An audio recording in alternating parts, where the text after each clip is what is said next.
All right, we are live. We are talking about the Fishbowl drafts, this Dynasty Evaluation show on Fantasy and Frames. I got Andrew Hall here with me. I got JT with me. We are about to have a show, have some fun, have some laughs, and talk about who drafted better and some Scott Fishbowl ADP.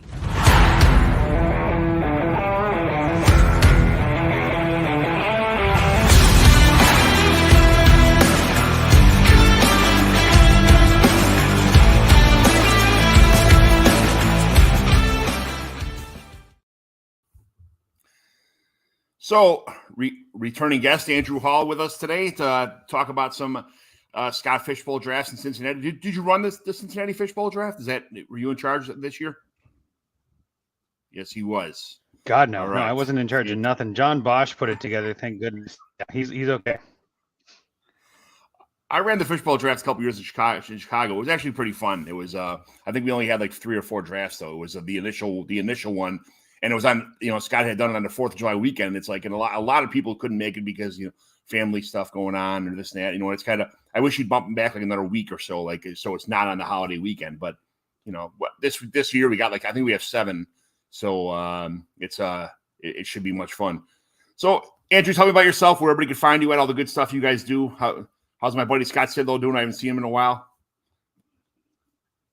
Well, I haven't seen Scott in a while either. He's been busy with real life, but my internet's a little weird, like I said before the show. So if it ends up being terrible, just let me know. But yeah, power's out here in Ohio, which is great. But anyway, no, you can find me online. I'm on Twitter at Andrew Hall FF. You can find me at Fantasy Pros, and then we still do the Dynasty Junkies with that Scott Sidlow you mentioned, among with a couple of other hosts. Rocky and Tommy both joined us, so we can kind of rotate.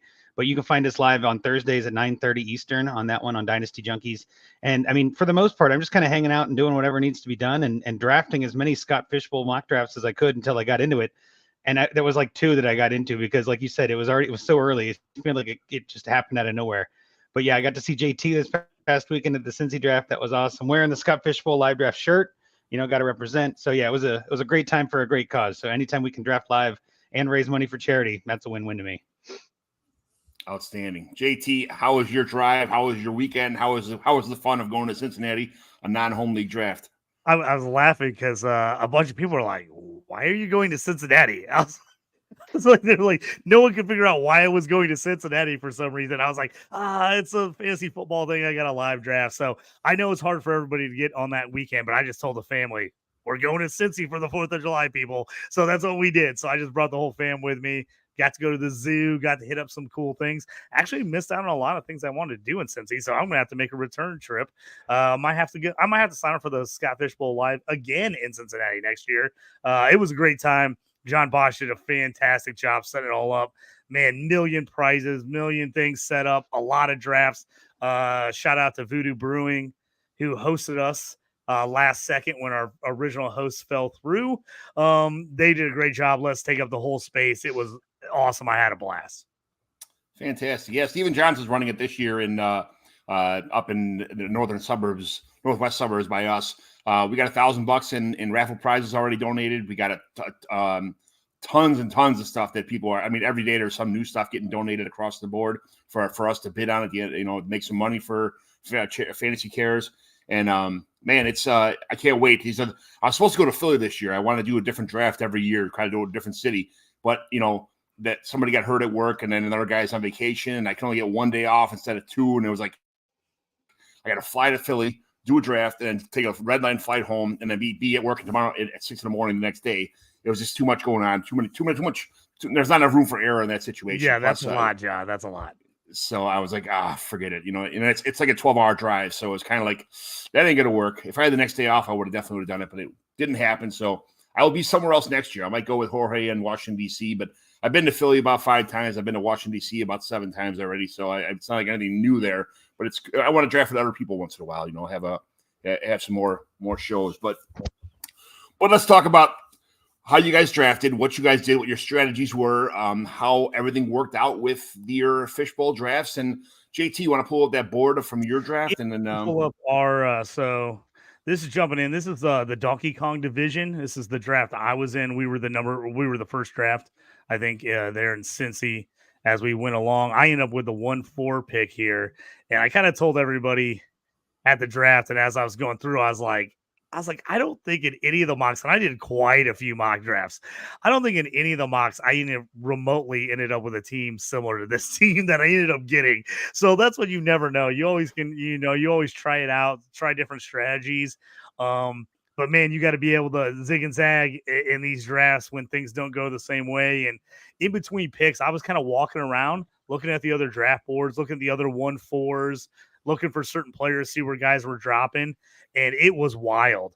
I mean, you saw guys 3 and 4 rounds separated where they went first or last in a league. You saw, I mean, Anthony Richardson. We'll get into him, but he was a big one.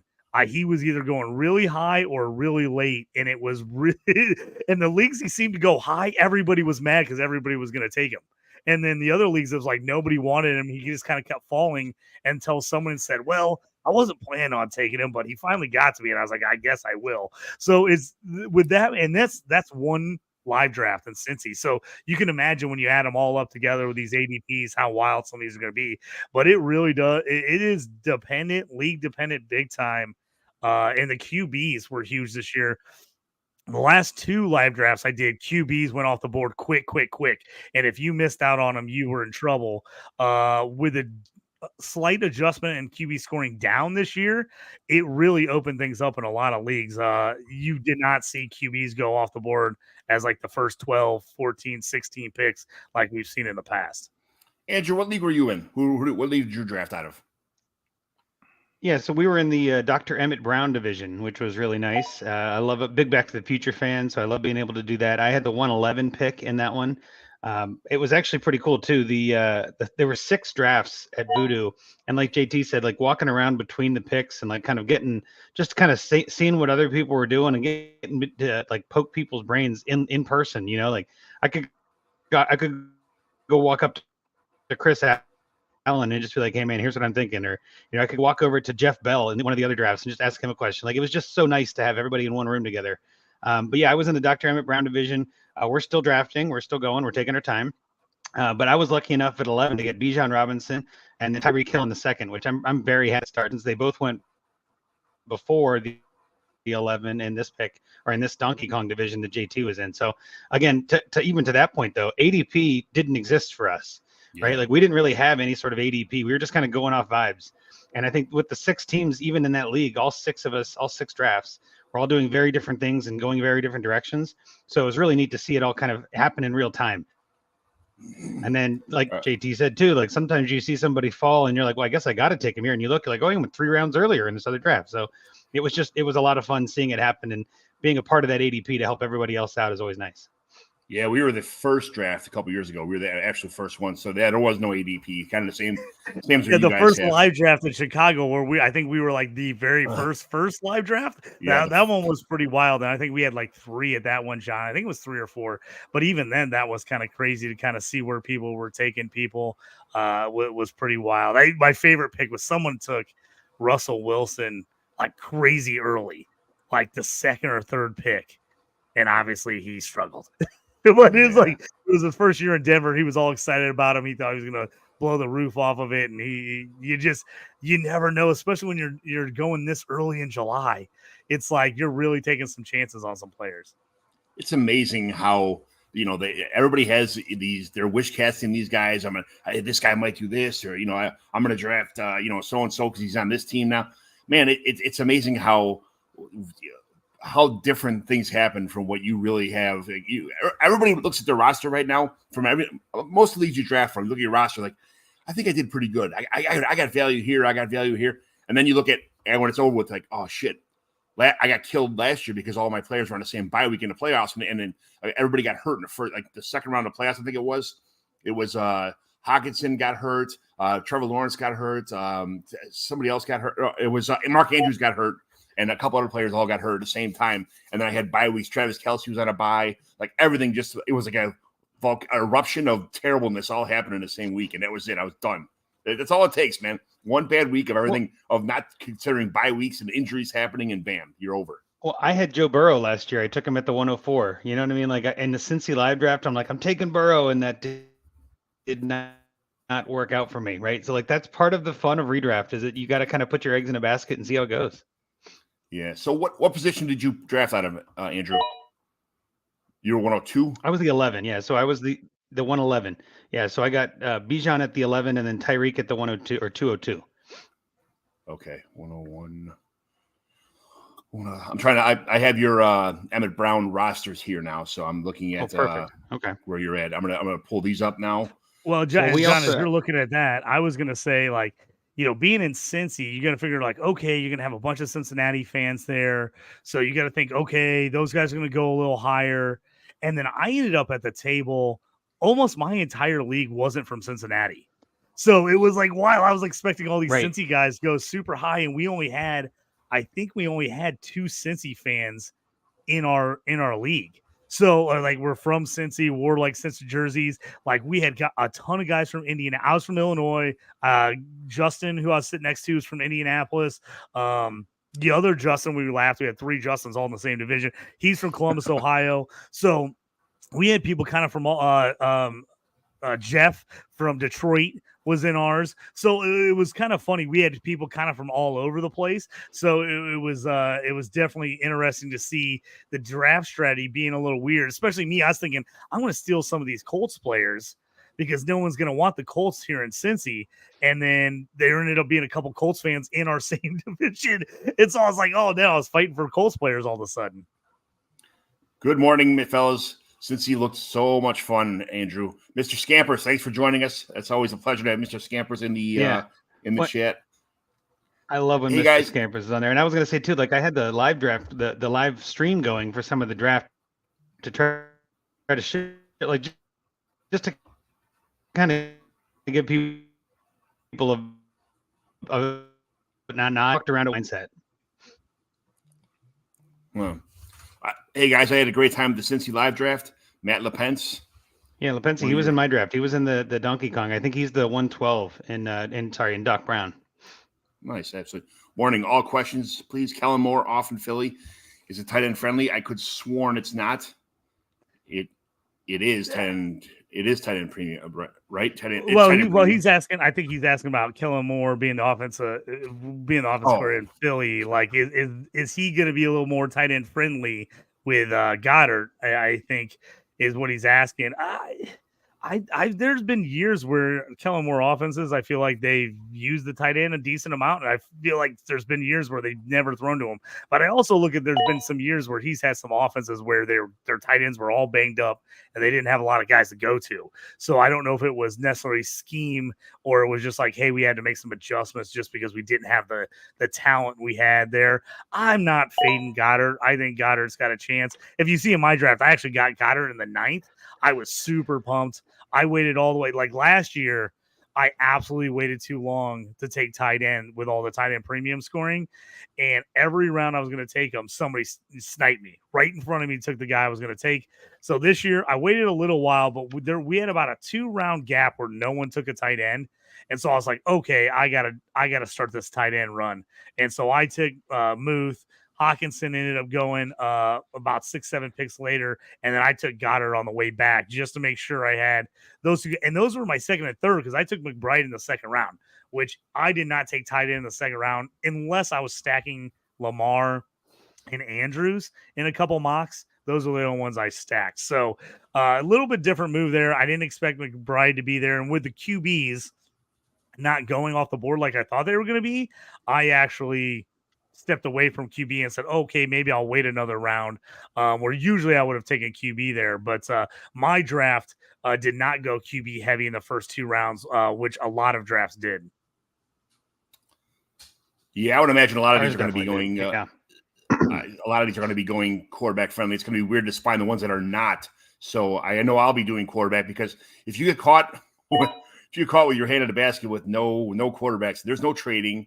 There's no, I mean, the waiver wire, you only get so much money. So once you're out of waiver budget, you can't trade for more. Like some leagues, if you're out of waiver budget, you can trade one of your players for more fab money or that kind of stuff. You're SOL here. It is one of those kind of deals. Mr. Scamper, since he is on a list of potential spots for us to hit next year, outstanding. Thank you very much. Right on, guys. Thanks for answering the question, JT. That's good.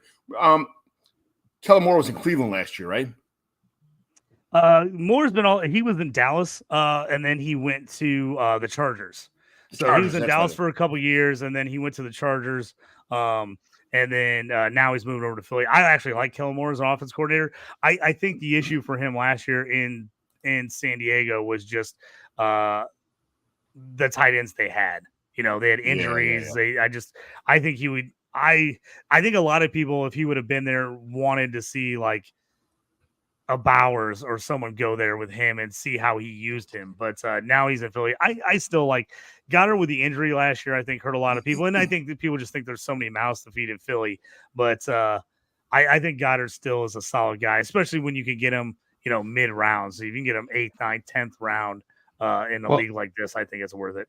That's why I wanted to jump in because Dallas Goedert went 609 in Doc Brown. 609. You got him like 3 rounds later than that. That's insane value. That's what I was saying. It was crazy. Like I was bumping around looking at some of these leagues where some guys were going, and I was seeing guys in certain leagues that were a little ahead of us. And then I was just seeing those guys drop, and I'm like, man, I should jump on that guy. Like I can't believe he's fallen this far. And then I tell you what happened a lot in our league. People were looking at who was on whoever's roster and was like, oh, he's going to take that guy when it's his turn. I'm going to snipe him. And so we had a lot of that. We had a lot of people sniping people where they didn't want him to get the stack. So we had a lot of people like looking to get stacks on certain rounds. And people were like, oh, I'm going to take him so he can't get the stack. I know I took Pittman in the 5th. And the guy picked right after me was pretty pissed because he had Anthony Richardson. He wanted the stack there. I took Pittman right one picking from him. The same thing happened earlier. I think it was with Diggs. He ended up taking Diggs where the guy had Stroud the very next pick. He's like, I don't know if I want Diggs, but I know he's not going to – this guy's going to take him at the end of the round, so I'm going to snipe him. So he did, and then the guy ended up, like, freaking out, and then he took Tank Dell instead because he was like, oh, I was going to take Diggs, and then he ended up going with Tank Dell because he wanted some kind of stack anyway. So we had a lot of that where guys were kind of, like, looking at what other teams had and going, oh, he doesn't have a tight end. Maybe I'll do another tight end. Oh, he doesn't have a running back yet. Maybe I'll take a second running back. So we had some guys kind of working the board a little bit that way. Man, my first mock, I took McCaffrey 106, and I'm in the 6th pick. And my second pick, 212, I took Derrick Henry, and here he went 4-2. And I was thinking to myself, a couple other running backs have gone off the board since then. So Henry wasn't like the second running back off the board, but I'm thinking for all these carries, all the first downs, everything, all the other bonuses. I was thinking running backs are people see the one running back position and they're just going to punt on it and be like, oh, I don't need running backs. I only need to fill one. Well, all those flex spots are just as valuable as having a second running back. So it's about value. It's not about how many roster spots you have. I think you only have to fill like 4 roster spots and the rest are all flexes. So don't worry about that kind of stuff. Worry about like the best player available. That's one thing I think people are going to get tripped up on. Yeah, John, I was definitely going to take Derrick Henry originally. Like that was kind of my plan, was to get Henry either with my second pick or my third pick.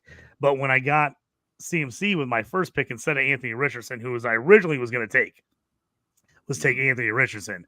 And so I didn't. So then I ended up coming back, and when I took McBride instead of QB, that's the only reason I didn't take Derrick Henry, because I was like, oh, with a 3rd round reversal, I probably need to go back-to-back QB in the 3rd and 4th round to make sure I don't miss out.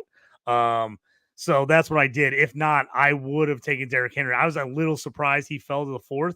I know he went earlier in a couple of the other drafts, and CMC was another guy. I saw him the clear-cut 1-1 in a lot of people's drafts, and then I saw him dropping all the way to the end of the 1st round in other leagues. So it was kind of wild on that. We got Justin jumping in here. He was sitting next to me at the draft. We were draft buddies right next to each other in the draft and on the draft board here. We were closer. He says, oh, damn, JT didn't tell anyone in the division he's talking smack. Yeah, I didn't tell him I was on here. But he was doing a great job. Everybody, we had a super fun table. Like our little draft table was really nice. We had a big, long table. We could all sit together.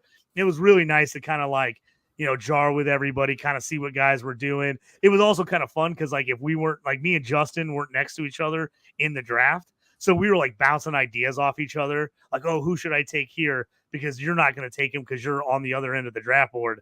So that was kind of nice too. Me and him and a couple other guys were able to kind of sit there and talk a little bit about it live during the live draft. People in the Chicago draft are talking about tailgating, like getting there like the day before, tailgating like the night of, like outside before the bar opens, things like that. When you guys there first was got a there, line in Cincy, dude. There was a line. The Yeah. bar opened at 11. The draft was supposed to start at noon. There was a line all the way outside the bar. I mean, people were there at like 10:15, 10:30. I know John Bosch Yep. said he showed up at like 8:39 to start setting everything up to get everything going. But yeah, I mean, people were ready to roll. I got there just a tad bit late. And by late, I mean I got there at like 11:20, and it was already everybody was in. There was a cluster. I was trying to figure out what I'd missed already. It was but people were ready to go. It was awesome. Yeah, another one was in Chicago. Justin, I was in Chicago last year. We tailgated last year, the night before. A lot of people, I think people have the same mindset. Like, they don't, it's nice to do these drafts in your home cities, but after you've done it for 2 or 3 years in a row, you want to try other places. And even if you're not drafting, you could still show up. You could still, donate money to Fantasy Cares. You could still get in the raffles. You can meet new people, all that kind of stuff. And you don't have to be in these year 1 or year 2 or year 3. Like, you're not missing out. You could join in any year you want to and just keep getting on a list. You show up.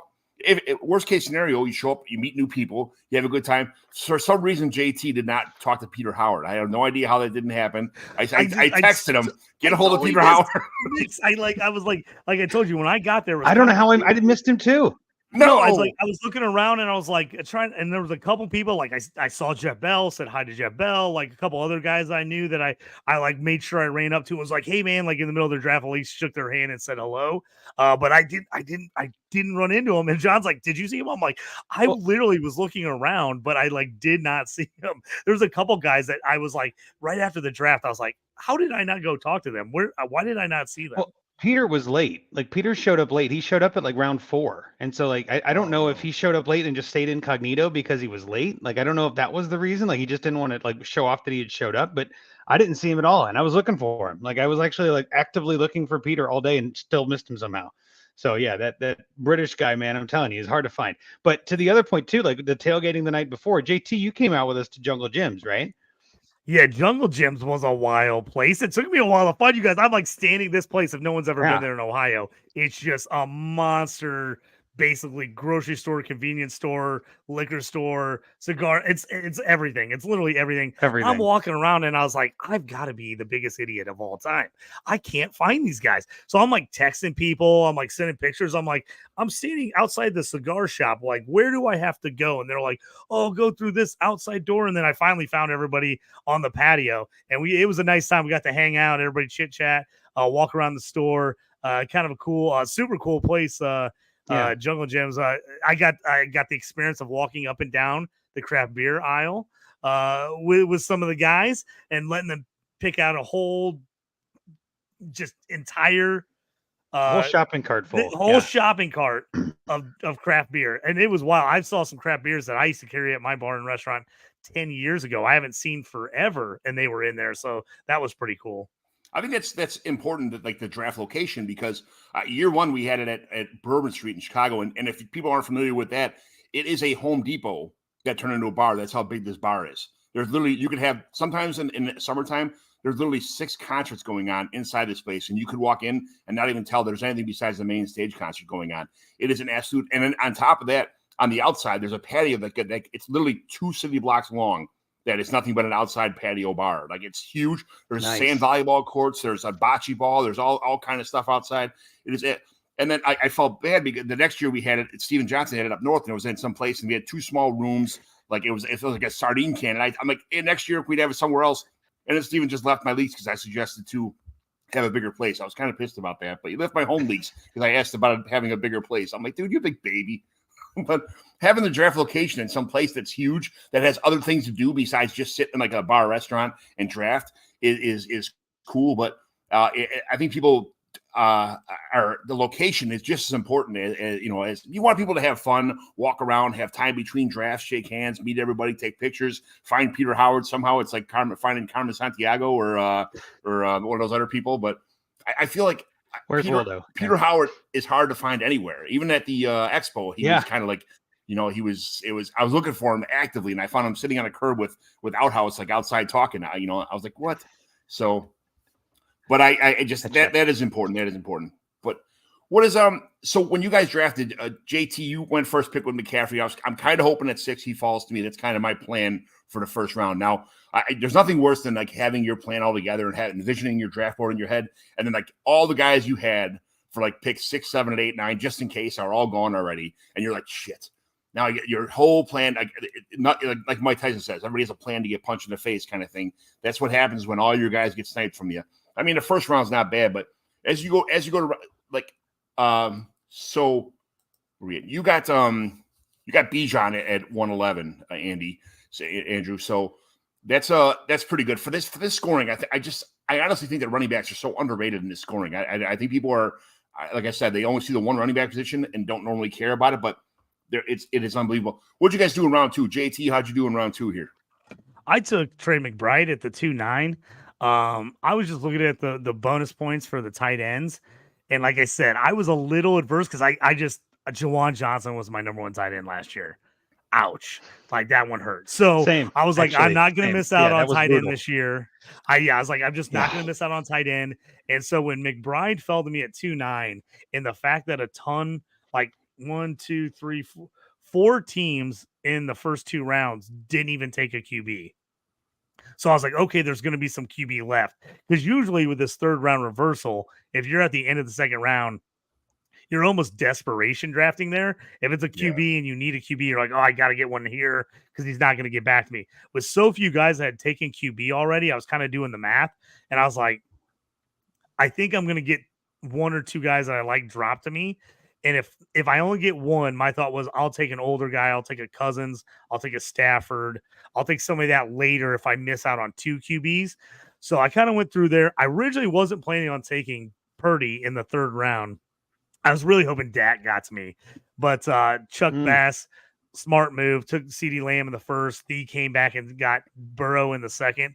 And Dak in the 3rd. So I was hoping Dak was going to get to be my QB1, but he got the nice stack there. So after that, I was looking at it. I was between, Purdy, T-Law, Goff, and Tua, and Herbert were kind of my guys there. With McCaffrey, I did do a mini little stack there with Purdy and McCaffrey, thinking, hey, he catches a decent amount of balls. I can double up there with them. Purdy's also pretty efficient. So I was like, I'm just going to do that as kind of like my little mini stack. And I'd seen Trevor Lawrence dropping in some drafts. So I was like, maybe he gets back to me. I was like, and like the next 2 guys, I was like, hey, if all those guys go QB, I'm still going to probably maybe get a Tua or a Herbert. Yeah. I turned around. None of them went QB. they went tight end, running back, and then Caleb Williams. So I was like, oh, great. I get T-Law. So I ended up getting those guys at 3 and 4, and I almost took T-Law at 3-9. And so I was pretty happy about waiting till the 3rd, 4th round for those guys. And like John, you said, with I think with a running back, getting at least one stud running back, I think is super important this year. Because then again, you can just lock that guy in as your one starter every week and kind of play everybody else. So I definitely, I've seen people just ignoring running back the whole time. I want at least one stud running back when I'm coming out of this draft. Obviously, injury is a big problem here. If some of your running backs are the highest case scenario for injuries, but you can't be afraid of injuries in a redraft like this. It's 17 games, or what is it now with the Scott Fish Bowl? It's 16 games all the way to championship. So it's a short window. You're gonna have a bye weekend there. It is what it is. You need a stud running back. You need a workhorse to get you through. Andrew, I saw you took Mark Andrews at 302. That was the third tight end taken, because I was just kind of looking through the ADP here, or the rest of the players. Oh, it was more than that. Yeah. So it went Laporta, Kelsey, McBride, and then Dalton Kincaid at the 301. So I got Mark Andrews as the 5th tight end off the board at 302.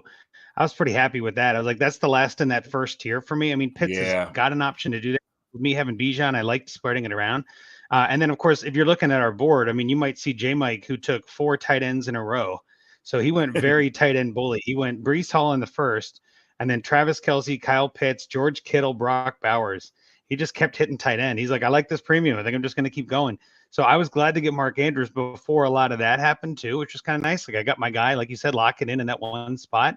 I'm very much a fan of that. And I think that there's a lot of value in tight end this year. And even on the board we're showing, you can see all the orange, right? Like there's a lot of tight ends that are going early in this draft. So if you can get a good value on one, I think I'm happy. And again, I think Bijan, Tyreek, and Mark Andrews are my first three. All three of those have the ability to be the number one at their position. So like I'm happy with that. Like those are all three good ceiling players for me in my first 3 rounds. And to kind of something that JT said too, like there were a lot of times I was debating between players, and the other guy would be there when I got back on the clock.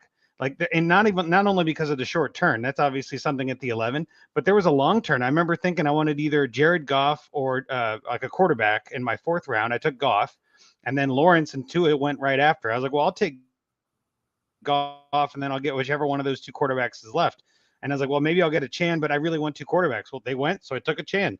And I was thinking there, I'm like, man, I kind of want DJ Moore. I think he's going to have a great year. He ended up making it all the way back to me in the 6th round. So it's just, that's kind of the nature of this draft. Did you get a lot of oddities, a lot of variation?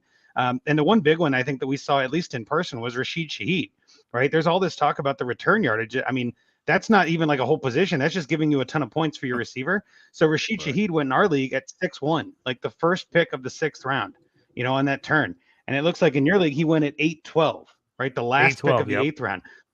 Yeah, there's a ton of variation on Rashid Shaheed because, again, I think people are trying to speculate on what those return yards are going to be. But with the NFL changing their return game and like the whole version of returns are going to be different this year. So part of it is just, to me, is going to be like, well, what does that mean? Is that going to come true? I was totally fine taking someone like Rashid Shaheed, but not at the 6. You know what I mean? Like that just seems too early for me. But at 8 or 9, when you're starting to get into your flex spots for sure, like, yeah, take a flyer there. But I just think that the return game is going to be so wild this year to see how that kind of balances the receiver groups out, or even running backs for the few that do that. So I'm very interested to see how that works out. Yeah, so my strategy there was because I figured those guys were going to go early, and I was like, that's just too early for me. I just can't do it. I mean, Shaheed in the 8th, if he ends up kicking punt returning and ends up being the RB wide receiver 2, he's going to crush. But you're asking a lot there, where you could get some other guys. So for me, I was, and I'll actually move down the board here a little bit for everybody, so you guys can kind of see the bottom of the board. So, because we're still drafting here, we're in the 20th round.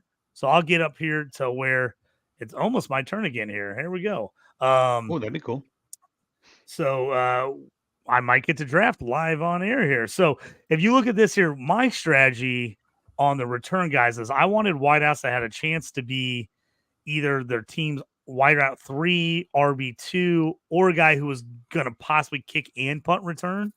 Was the guys I was kind of looking out for. So as you see, I kind of went return heavy when we got to about the 15th round.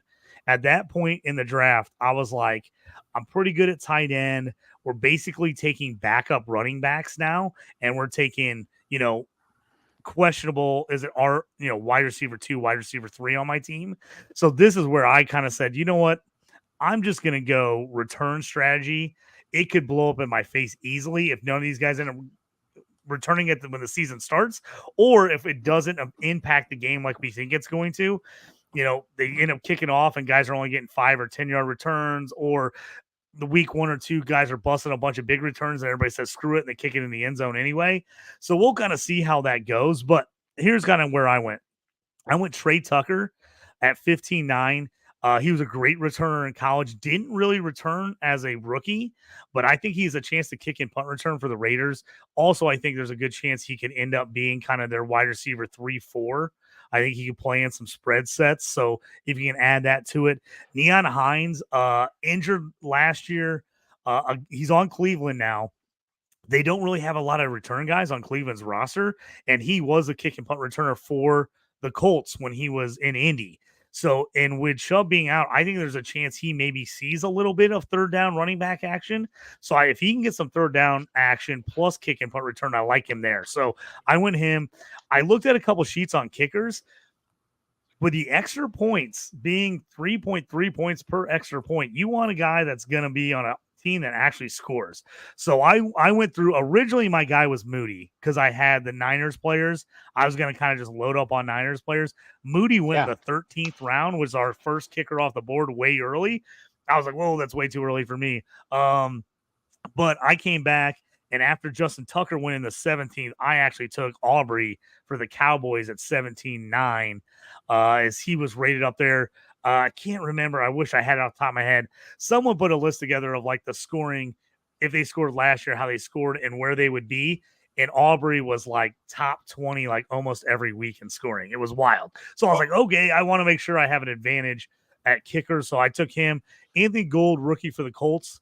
I did not think people were going to be really pissed about this. I took him in the 18th round, and like the message board blew up. People were like, "Oh no!" Like I guess there's like 3 or 4 people that were going to take him that round when I took him. I think he kicks in punt returns, and I think he has a chance to be the wide receiver 4 for the Colts, especially if anybody gets hurt, he can move up. So I think they drafted him specifically for that reason, and that's why I took him there. Devernay for Jacksonville, I went him the next round. I think he kick returns and possibly punt returns. Plus, with the way Jacksonville works, I think he has a chance to kind of work his way in the wide receiver role a little bit. I don't think he'll play a ton, but I think with the young guys they have, there's a chance he's maybe wide receiver 3 or 4 on that team as far as like when they go spread sets. So I went him, and then I took Jacoby Brissett. I was gonna take Javon Baker, but Baker went right in front of me. So I took Brissett to back up May because May's my QB3. And just in case something happens to May or they decide to play Brissett, if he ends up, they come out May, play him the whole time, I can drop Brissett. So that's kind of my idea. But that's where I went there. I kind of waited till about the 15th, and then I said, hey, I'm just going to start loading up on these return guys. And if they end up, say they bomb out the first couple weeks and they're like, these guys are getting me 0 points, I'm just going to cut them and go pick up other guys off the waiver. Because the guys are going right now, as you can see in that same range, are mostly backups. So those guys are probably only getting played if someone gets hurt. Typically. So that's where I went with that strategy. Once everybody kind of started taking handcuffs, I was like, I'm going to take, all these return guys, especially since you don't need handcuffs as much in this league, being the fact that you only have to have one running back. You only have to have one tight end, one wide receiver. So I don't think handcuffing in this league is as important as I think maybe it was in the past when you had to start like 2 running backs. You wanted to make sure you had his handcuff to make sure you had someone to start. Yeah, Jacoby Brissett, I think, was one of your better picks there because he's presumed to be the starter right now in New England. So I don't think it's a bad pick at all. And to talk about like kick returners and punt returners, I took the liberty of kind of going through the entire list of all the kick returners and punt returners that actually would be useful on your team, minus just kick returning and punt returning. Now, by division, you're looking at Khalil Shakir for Buffalo. Okay, that's somebody you definitely want on your team. Uh-huh. Braxton Berrios, probably not going to happen for, I wouldn't draft Braxton Berrios on Miami. He's not going to be useful at any point in time. Demario Douglas for the Patriots, somebody that I would actually probably roster, that. And then for the Jets, Xavier Gibson, I wouldn't draft him just for the punt returning ability. That's it. I wouldn't do that. For the Cowboys, they have Kevontae Turpin. I'm not going to draft him to be doing that kind of stuff. On the Giants, Tyrone Tracy, I would take a late round flyer on Tyrone Tracy, Isaiah McKenzie, and this is Gunnar Olszewski, which is my buddy's nephew. I have him in a bunch of leagues just to roster him just because of that. He does some kick returning, some special team stuff too. But again, those are guys I probably would not have on any of my teams for just for kick returning, punt returning purposes. And then you're looking at the Eagles, Paris Campbell and Anais Smith. I'm not sure I'd have any of those guys on my teams besides. I'm not going to have them on my roster just for that kind of kick returning prowess. Chris Rodriguez and Jahan Dotson with somebody I would definitely roster for extra special teams points. Somebody you could have in your lineup that's possibly going to score extra points for kick and punt return also. So those are some guys that I would just out of the AFC and NFC East. And then looking at for the Ravens, Justice Hill and Tylan Wallace. Justice Hill, I could definitely see that. Tylan Wallace, I would not have on my roster. And then you're looking at Travion Williams, Charlie Jones, and Chris Evans. Probably not rosterable guys, but those are the kick returners on their team. Elijah Moore, Pierre Strong, and Nyheim Hines for the Browns. I would definitely roster Elijah Moore. I'm not sure about Pierre Strong or Nyheim Hines, but and I took the Hines only because I think there's a chance he maybe kick and punt returns. And if he might get some third down running back work because that's what he kind of did with the Colts. So it's tough. I tried to guess on the guys that were hopefully going to kick and punt return. There's a lot of guys that are going to only kick return or only punt return. And that's kind of where I leaned a little bit. I try to go with Hines, Gould, Tucker, because I think there's a chance all 3 of those guys have a chance to do both. I think if you can get a guy that does both, it's going to be huge for you. And you're because really they just can going add for up those ceiling there. points. I love Yes, that. Yeah, exactly. go for ceiling in the bench. Like just take the flyers because you're gonna drop some of these guys anyway, right? Like let's be honest. Like in Mhm. Scott Fishbowl especially, you're gonna have your 18th round pick, and you're not gonna hold on to them that hard when there's a player to switch. And you're gonna know pretty quick in the beginning of the season if Gould is something or not. And that gives you a spot to Exactly. open up, and that can be a benefit too. So that way you're not like, well, damn, I don't want to drop a handcuff running back. Like, nope, I don't mind dropping Gould at all. He didn't do anything. I don't have to worry about him. You know what I mean? Like, so I love that logic of going for the ceiling on the bench. And I think too, with the idea of the kick returns, we just don't know, right? We don't know. And so we don't know how the Mhm. league is going to be. We don't know how the league is going to, or the scoring is going to be per se. Like we can try to predict based on last year, but the whole game is different now. So I love the idea of taking some flyers on players, whether you think they're going to hit or not. It's just kind of rolling the dice. You know what I mean? Like, just why not? Let's go have fun with it. I love that. That was kind of my thought, was if it does hit, these guys are all going to come off the board immediately in waivers, like the first 1 or 2 weeks Yep. in waivers, and it's going to be hard to get them. If they end up not hitting, like I said, a lot of the guys going in this area are kind of backup guys anyway. So my thing is, hey, if they don't hit, they're not rosterable. At that point, I'll just drop them and I'll go pick up one of my guys' backup running backs. I'll go pick up, a young wide receiver that maybe doesn't hit to the late part of the season. So once I kind of went to that strategy and I took Tucker in the 15th, I kind of just started looking at the guys left on the board, and I'm like, I might as well go all out. I might as well start taking all these guys and hoping, I love it. 1 or 2 of them hits. Because if they do hit and they play pretty well, kick and punt return, you're going to be doing every week. So, I mean, they should be guys that have decent floor plays. Where did Something Jade else Reed you go in mentioned your was draft? Brandon Aubrey in the 17th. Well, so like Brandon Aubrey went in the 9th in our league. So like that's 8 rounds that's of value baby. difference. Like I'll that's take it. crazy. Yeah, I love it. Jaden Reed is a presumable kick and punt returner for the Packers. I'm not sure where is he at on your? Yeah, so Reed here. I'll move up on the draft. So Reed was a guy that I was thinking about, and I kind of lost track of him where he was on our board, and then I was like, oh man, I should have taken him earlier. Because if he does do both and ends up being one of their top wide receivers. I'm trying to see where he went here. Draft board. He was 8-12 in our draft, so like he's probably hopefully somewhere area. He's right in the middle, 8-5. There he is. Okay, 8th round. All right, so he's someone that I would definitely be targeting because he's going to be on the field. Although Green Bay doesn't use three wide receiver sets, they have that 2 tight end set and stuff a lot, and they're probably going to run the ball. But he's someone that's going to get the opportunities, and he'll be on the field probably 30 to 40% of the time as the third wide receiver, as a slot receiver. So that's a huge one for me. But I as soon as I took Muth and he went right after me, and as soon as he went, I was like, dang it, I should have been thinking about him there. I was like, I kind of like kicked myself because I saw Muth drop there, and I was like, I think Muth has a chance to possibly be the number 2 on the Steelers this year. And I wanted to make sure I had 2 legit tight ends to play. So I was like, the fact that he got the 8th, I was like, I gotta take him here because there was a bunch of guys that didn't have a second, 1 tight end or a second tight end. So I was a little nervous there was going to be a run. So I didn't want to be at the end of that run. So I took him. But I definitely, once I saw Reed go, I was like, oh, I should have been thinking about him before this. Yeah. No, I love your little mini Steelers stack there. You got Pickens, Harris, and Freiermuth, but not the QB. You're like, I don't know who the QB is going to be, but I know bet all of these guys are going to be something, I was like, this is the latest I probably ever waited to take a Steeler ever was the sixth round. Andrew, so I was like, took Pickens, and I was like, nope, I'm just going to take them all. I'm going to take Pickens, Najee, and Booth. I just went all right. Just go ahead. Yeah. You must not be in any leagues with JT. I'm in like 5 leagues with JT, and every league is nothing but Steelers and Colts, his whole roster. Well, and that's even then. Like, I think Pickens.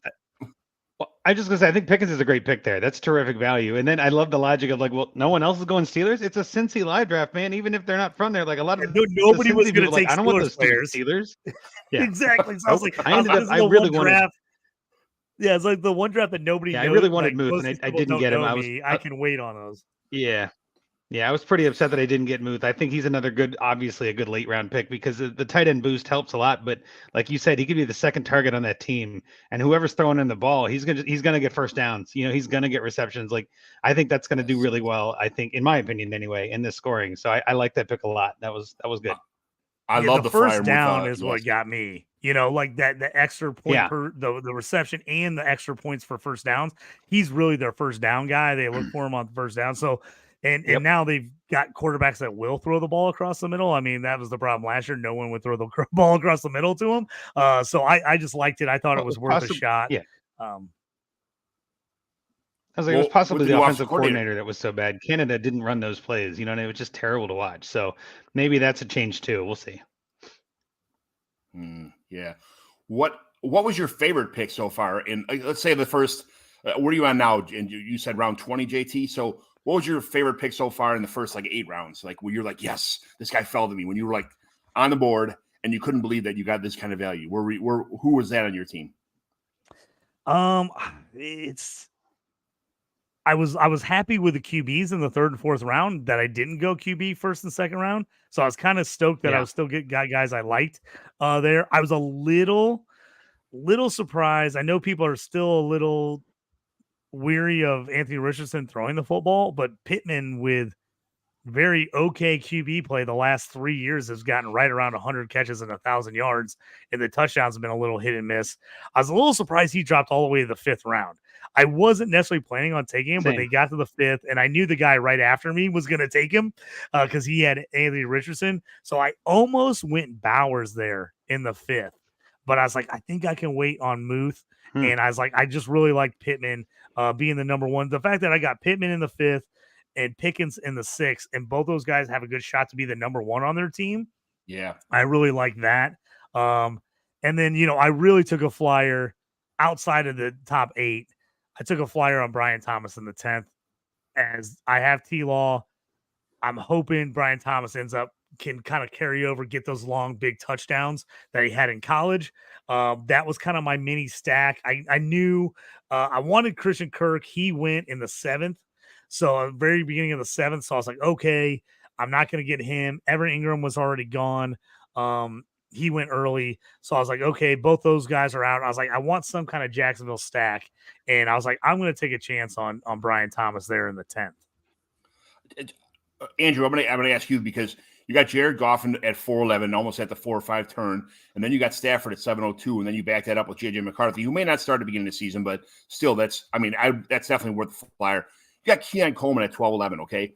He is the most polarizing player on all of X right now. Either people hate him or they love him. I traded in a rookie draft for the 205 to get Keon Coleman. Everybody roasted me saying, this guy's terrible. Why would that guy might get 100 targets this year? I don't know. Everybody hates him. Yeah. And you get him that late.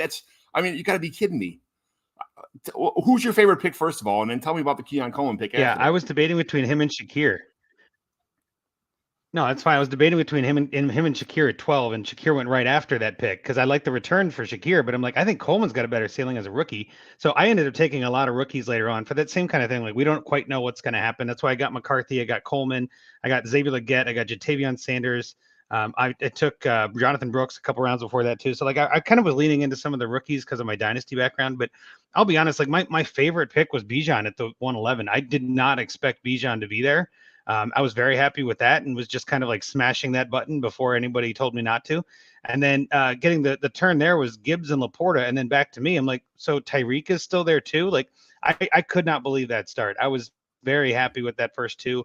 And again, most of the drafts I've seen have had those two go in the first round. So basically getting 2 first rounders, which I think is, again, hard to find in this kind of draft.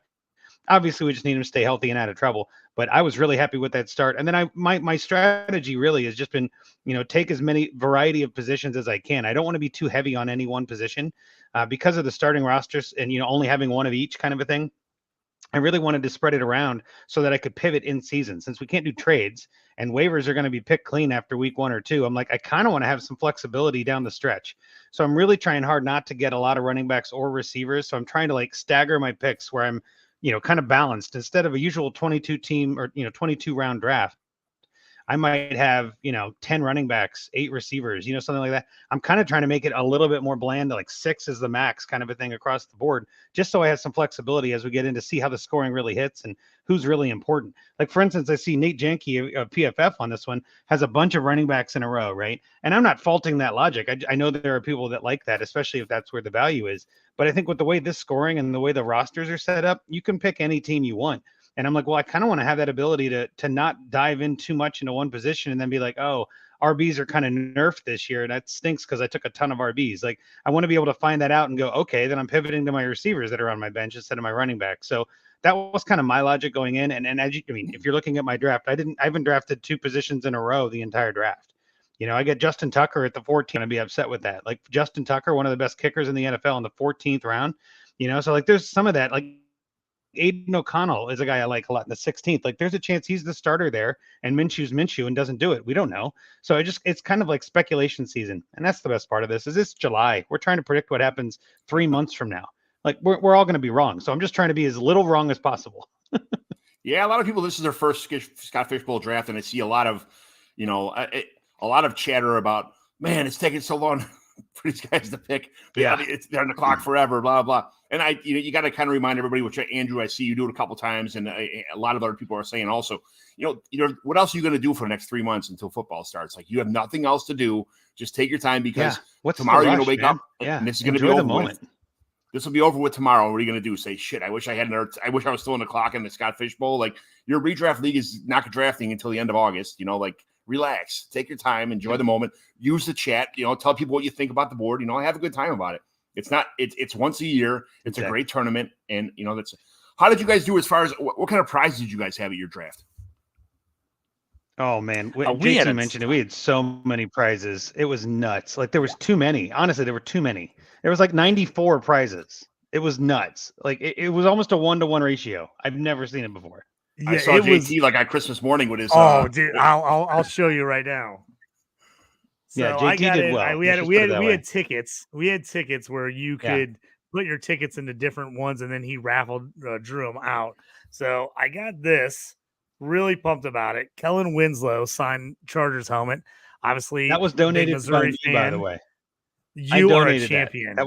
Yeah, I was like, even somebody's better. gonna want that more than I do. So yeah, I love it because he's a Mizzou guy, all time great Mizzou. So I was like, oh, one thing with Mizzou here. So like, yeah, Andrew helping me out big time, and then Jeff, who's sitting next to me at the draft. I was talking about the Ickey Woods jersey. I told him the last time I was in Cincinnati, I was there to see a Bengals preseason game with my dad because Ickey Woods was my favorite player when I was like 8 years old. Oh, so I went to the Bengals game with my dad. Then Ickey Woods signed jersey. I couldn't believe it.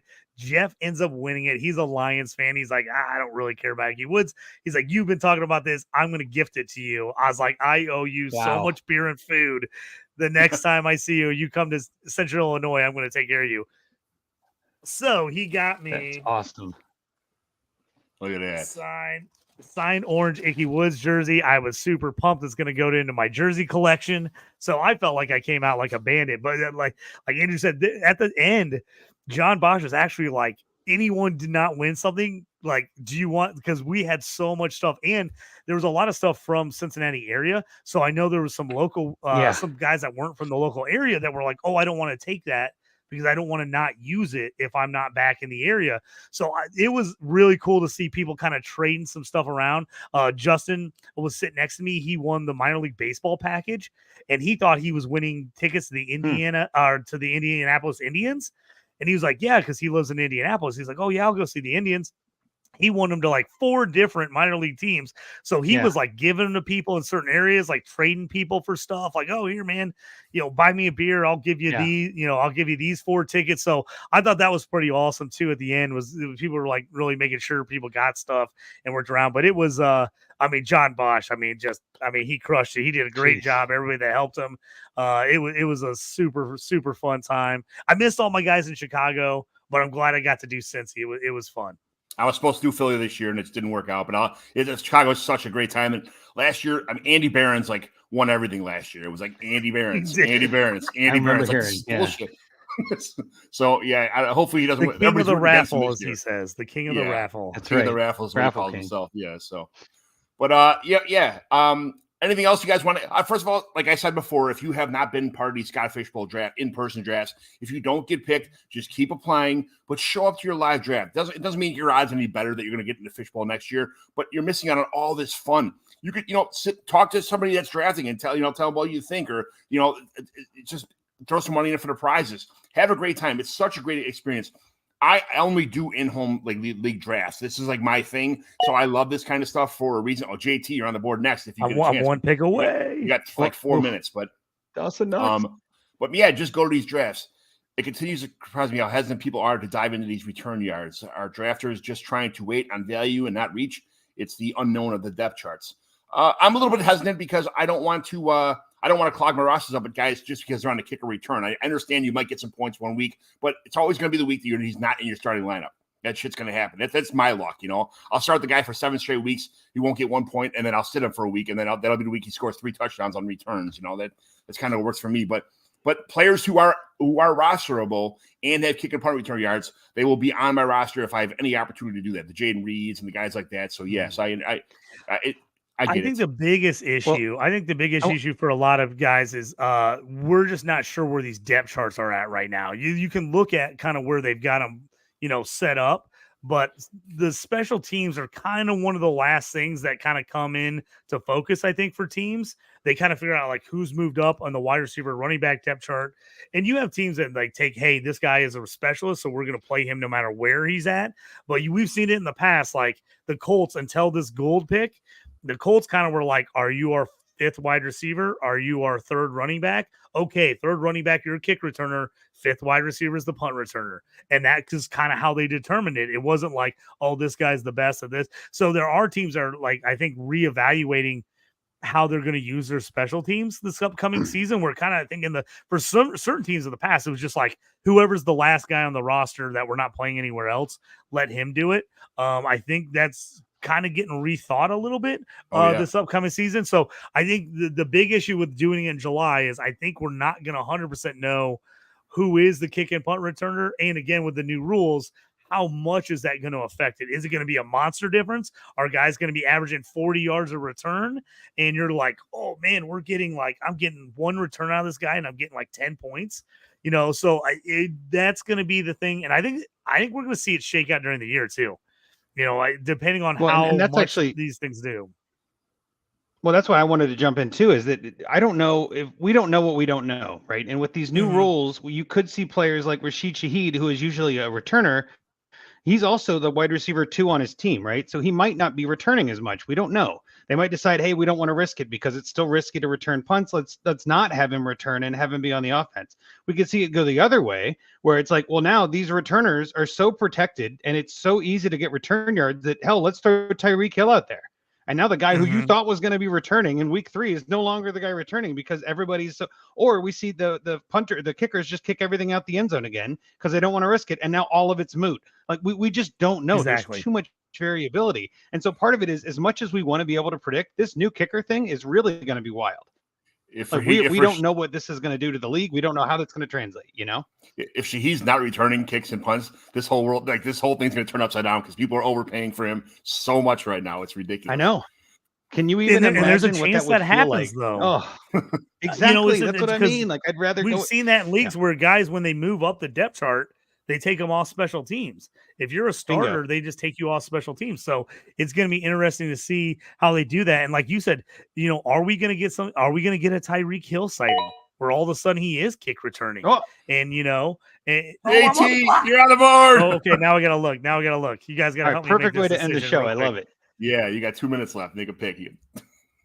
Like, let me get on here and figure out who I need to be taking. You can do it. Actually, I think I'm going to have to do it from my phone because it's got up on the screen. I can do it. I can work multiple things here at once here. What are you looking for? I was trying to decide here. Do I take a second kicker? Do I take a second kicker? Start with the top of your roster. Read your roster from down. I can't scroll on your thing. Okay. Yeah. No, your problem. So here, I'll scroll real quick. So right now in my roster, I've got Christian McCaffrey at running back, Trey McBride at tight end, Purdy and Trevor Lawrence at my 2 QBs.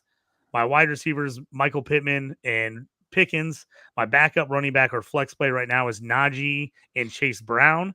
My backup tight ends or flex plays, Pat Freiermuth and Dallas Goedert. And then I've got Brian Thomas, rookie wide receiver for Jacksonville. Drake May and Brissett is kind of like my combo backup QB3. I like Cade Otton a lot this year. So do I. So I got him in the 13th round as my tight end 4. And then I kind of went, and I just don't know what's going to happen in Indy. Yeah. So I took Josh Downs. Love Josh To Downs. go with my Pittman. So, and Downs is possibly a kick punt returner too. So I got him there. And then I went wall returners. I went Trey Tucker, Neon Hines, Anthony Gould, Devin Duvernay. And then like I said, Brissett. And I got Aubrey right now as my kicker. I got 2 picks left. So I'm pulling up my draft I don't board mind a here backup now. kicker. I think that's some good logic. I mean, you want to obviously have another option for the bye week, but also, injuries or whatever. Like, and you never know. Maybe Dallas shits the bed this year. We don't know. And then you end up having another option. So I don't mind that. And my always thing with kickers, you never know when one of these kickers eventually has the yips and they just miss a few, and then it's like, exactly. oh, okay, like, do I want that guy? We've so seen that looking through the before. lineup, So my biggest secret with kickers, which is my philosophy, is I think the best kicker that has not been taken yet with the latest bye week. Okay, so whoever's left on the board, time to decide. Exactly. So if something happens, you probably have a rosterable kicker for the first 8, 10, 12 weeks. I try to find a kicker around week 12 or 13, but make sure that you got somebody who doesn't have a bye week in those, because you need someone for the playoffs also. So the kickers come and go throughout the season. You can always pick another one up most of the time, except for weird, wild scoring like this. But make sure you have somebody that you get you through a good kicker the first half of the season, and someone who has an early, if you're going to get a second kicker, someone who has an early bye week, you could stick it in the playoffs too. So here's who I have on my queue. In my queue, I was looking at Matt Gay for the Colts as a kicker. He kicked a ton of field goals, and I think extra point wise, I think their offense is going to be better, and I think there's going to be a lot of shootouts in the AFC South. So Gay is on my list there. Also, and this is just me, old school, drafting with my heart, hoping he has a bounce back year, is Juju Smith-Schuster. They've got a lot of rookies, they got a lot of young guys, and I got May and Brissett, so that's like kind of a crazy late stack. That's a unique one. I kind of like him there as a shot. I was gonna maybe go Daniel Bellinger, tight end for the Giants. I feel like I'm pretty good at tight end now that I've got Ott and Goddard, Muth, and McBride. So I was like, I don't know there. And then the other one I was kind of questioning, and again, this because I'm a Steelers fan, is Calvin Austin. They're talking about maybe letting him punt return. I think Cordell Patterson will be their kick returner, but there's talk about him possibly being wide receiver 3 and the punt returner, and using him in different ways. So he was kind of a guy that was also kind of a sneaky pick where if they don't use him, I'm like, all right, I'll just drop him. Because everybody else kind of top of the list, if you look at ADP, like Rashad Bateman for Baltimore is probably the top wide receiver out there. Him, Tyler Boyd, Beckham. But you just kind of, those guys on new teams, I'm not 100% sure what to expect them on a new team. A guy John likes, Jalen Tolbert, could end up being up there for the Cowboys in a pretty high-powered offense. He's a guy I kind of like. Is Ty Chandler available? Because he's someone also who's a pretty decent chance at some running back, but is also one of the kick and punt returners on the team also. Yes, I want to say he went. I was trying to look because he was one of those guys I was kind of looking at too, as because there's a chance he's their kick returner and their backup running back. I'm looking to the board. I'm not seeing him. Maybe he is on here. Chicago Spartan doing Chicago Live Draft Sunday, first timer. Well, can't wait to see you there. I'll buy you a beer. Love it. Who are you looking for again, though? Oh, I was looking at Ty Chandler. I thought he already went. I was pretty sure he already went. Yeah, I think he's gone. So that's kind of what I was leaning towards. Because now I'm looking at like third or fourth wide receivers on every team, or like kind of backup QBs. So that's kind of where I'm at now. That's what's making me. I'm kind of leaning Juju for the stack, and then going kicker with my last pick, Gay, on the way back here. There you go. What do you guys think? I like it. I love Juju. Old school. I think I'm going to draft Juju. There he's in. He's in. Love it.